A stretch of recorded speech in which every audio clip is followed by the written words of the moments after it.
भगवान के पास दौड़कर आ गई।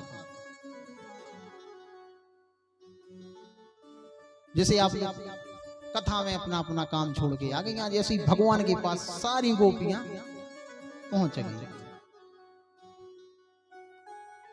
तो भगवान गोपियों से कहते हैं आप सबका स्वागत है, लेकिन आपने गलत किया है यहाँ के। गोपियां कहती हैं हे श्याम सुंदर, अब कम से कम आप तो नहीं ऐसा कर, हमने आज सारे संसार को छोड़ के आपके पास आए, आप तो ऐसा मत करो। तो भगवान कहते हैं मैं तुम्हें एक बात बताता हूं। एक स्त्री जो अपनी पति की सेवा कर रही थी,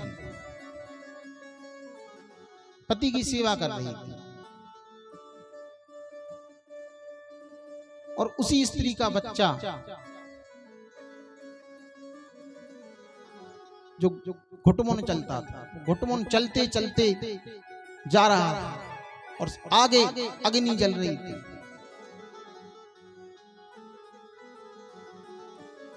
तो आप तुम लोग बताओ कि उस स्त्री को सेवा करनी चाहिए या अपने बच्चे को उठाने के लिए दौड़ना चाहिए?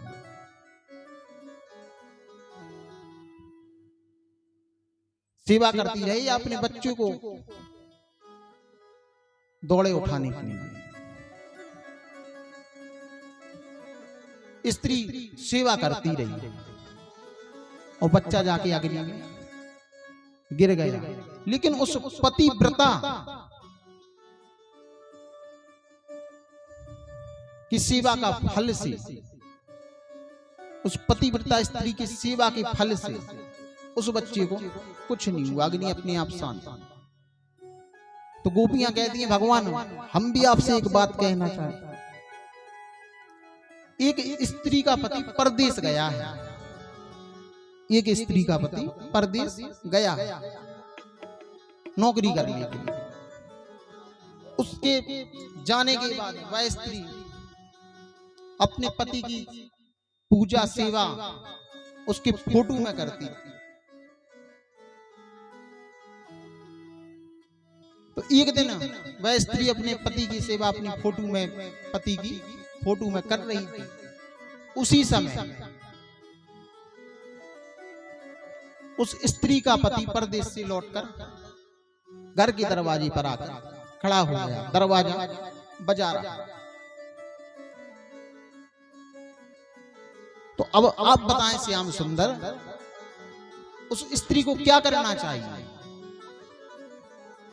फोटो में जो पति देव हैं उनकी सेवा करती रहनी चाहिए, या जो बाहर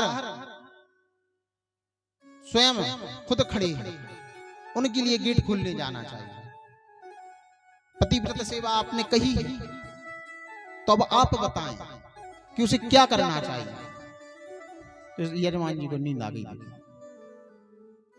नहीं आई?